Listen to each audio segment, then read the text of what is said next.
Existe um provérbio russo que diz: a pobreza não tira o espírito nem a honra, e é justamente essa a ideia que vai resumir tão bem o Gente Pobre, primeiro romance do grande mito russo Fyodor Dostoiévski, publicado em 1846. Esse é um romance epistolar que vai consistir em cartas trocadas por dois vizinhos que vivem ali na São Petersburgo do século XIX. Então, de um lado, nós vamos ter um senhor mais velho que ocupa um cargo subalterno em uma partição, o Makar. E do outro lado, nós vamos ter uma jovem mulher órfã, a Bárbara. Só que o que acontece é que eles são pobres e as suas confidências vão envolver, acima de tudo, as dificuldades financeiras que eles enfrentam naquela Rússia impiedosa. O Makar e a Bárbara, eles vão criar esse vínculo afetivo. Eles selam basicamente um pacto de apoio mútuo, mesmo que eles tenham naturezas, assim, bastante diferentes. Então, enquanto o Makar, ele é bem otimista, ele é espirituoso, embora nada ingênuo, ele tem preocupações sobre como se manter firme em seu projeto de triunfar sobre aquela situação miserável. A Bárbara, por outro lado,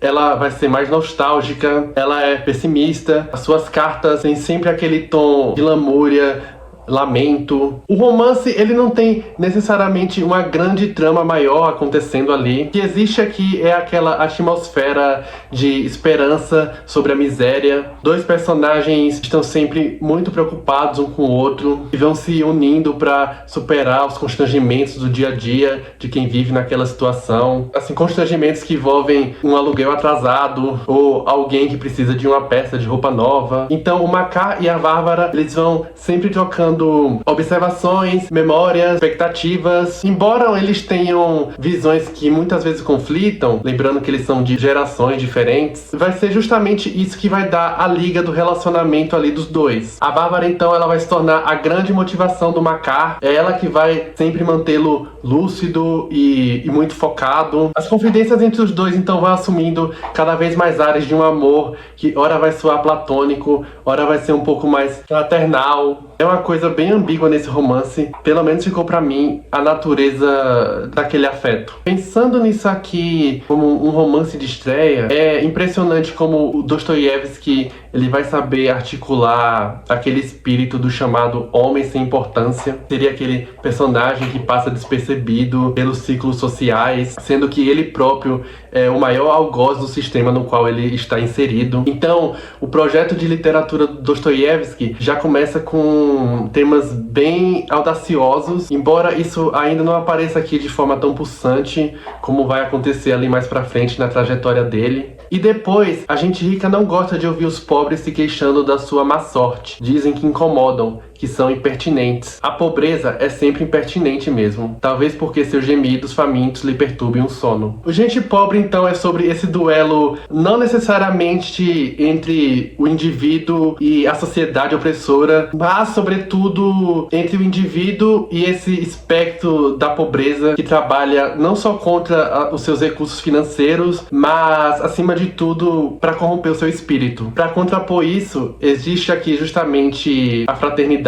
Existem os grandes sacrifícios, não grandes em proporções financeiras ou fatalistas, mas sacrifícios que consistem em abrir mão das poucas vantagens que você tem para fazer o outro feliz ou para oferecer apoio e alento perante a dificuldade do outro. Esse livro tem muito dessa qualidade de romance social. Eu senti que essa crescente dramática está apoiada ali em uma passagem de um tom de lamentação para uma indignação mais politicamente consciente. Os vilões, ou as figuras que vão fazer as vezes de vilões aqui, são os ricos. Inclusive, em uma parte muito essencial do livro, o Makar vai acabar fazendo uma grande avaliação ali sobre a posição alienada daquela gente rica. Então, essa gente pobre aqui é a gente que lembra de um passado dourado, que, como o Makar vai dizer em dado momento, que se apega às coisas do passado como entes queridos. É gente que se perde em vícios e chora a morte de familiares e amigos. Gente que é capaz de atos de autossacrifício em nome da solidariedade, mas que, mesmo nas dificuldades, vai se manter firme nos seus valores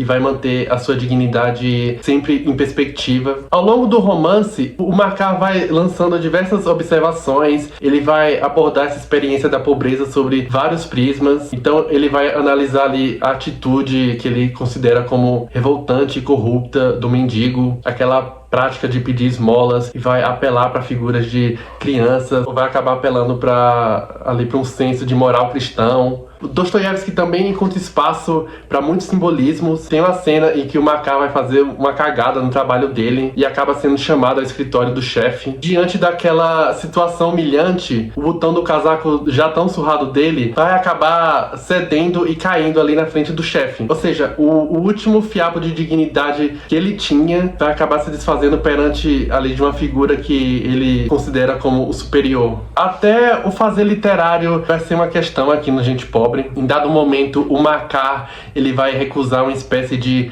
visão romantizada ou limitada da obra do Pushkin, outro autor russo anterior ao Dostoiévski. É um reclame que, mesmo que o Makar não coloque nesses termos, é uma nova linguagem que desse conta da experiência do proletário sem firulas e de uma maneira, assim, eu diria, mais fiel. O Capote do Gogol também vai entrar aqui nesse bolo das referências. É uma obra que o Dostoiévski vai referenciar a ponto de acabar elevando aquele tema para algo que vai ecoar de forma mais realista na literatura. Todo mundo sabe, Marienka, que uma pessoa pobre é pior que um trapo e não é digna de nenhum respeito da parte de ninguém, seja lá o que for que escrevam. Eles mesmos, esses escrevinhadores, podem escrever o que for. Para o pobre, vai ficar tudo como sempre foi.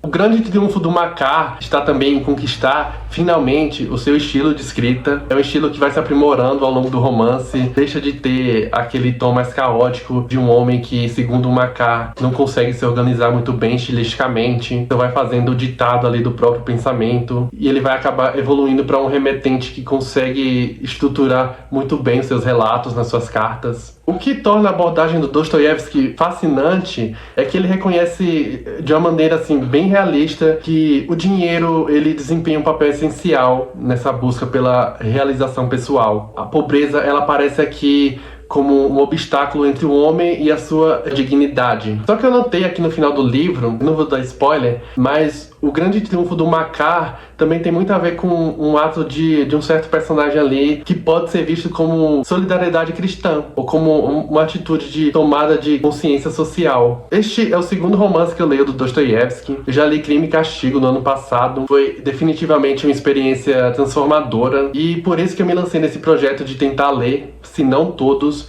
pelo menos os romances principais dele. E o Gente Pobre foi realmente um começo muito promissor. Ele é um romance bastante ambíguo, ele oscila entre aquele sentimento de nostalgia por tempos considerados mais auspiciosos e a esperança de dias melhores. O Gente Pobre então vai ser o começo de um autor em um projeto de literatura muito poderoso.